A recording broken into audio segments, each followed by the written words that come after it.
महापालिकेत अपयश, आता दोन्ही राष्ट्रवादी एकत्र, घडामोडी वाढल्या, राजकारणात खळबळ. राज्यात एकूण 29 महानगरपालिकांची निवडणूक संपलेली आहे.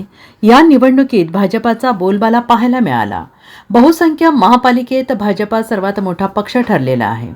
मुंबई, ठाणे, कल्याण, डोंबिवली यासारख्या महत्त्वाच्या पालिकांमध्ये भाजपा आणि एकनाथ शिंदे यांच्या महायुतीची सत्ता आली आहे, तर पुणे, पिंपरी चिंचवड या दोन महत्त्वाच्या पालिकांमध्ये भाजपाने मुसंडी मारत दोन्ही राष्ट्रवादींना धूळ चारली आहे. दरम्यान या निवडणुकीत झालेला पराभव लक्षात घेऊन मोठ्या घडामोडींना वेग आलेला आहे. लवकरच शरद पवार यांचा राष्ट्रवादी पक्ष मोठा निर्णय घेण्याच्या तयारीत आहे.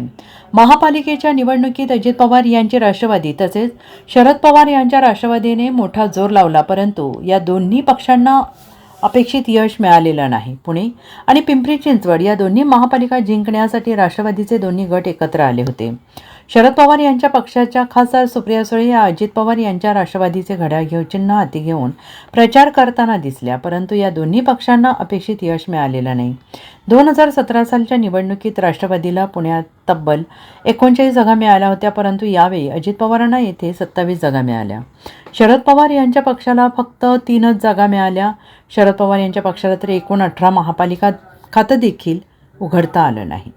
दोन्ही राष्ट्रवादीला खूप मोठा फटका बसला. काय काय आत्मचिंतन करा?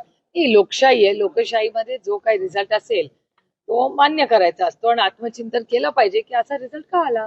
दोन्ही राष्ट्रवादीमध्ये मनोमिलन होईल. बघूया ना, आता त्याची चर्चा चालू आहे. बघूया आता काय होईल.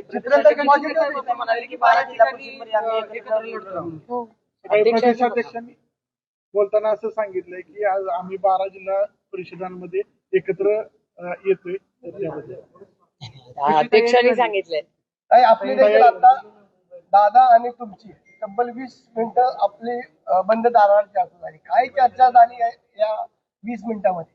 दार बंद होतं ह्याचा करता काय, मग त्याची चर्चा बाहेर येते का? मग दारा मग कॅमेराच्या समोरच नसती का केली? Bureau report, SPN Marathi, Pune.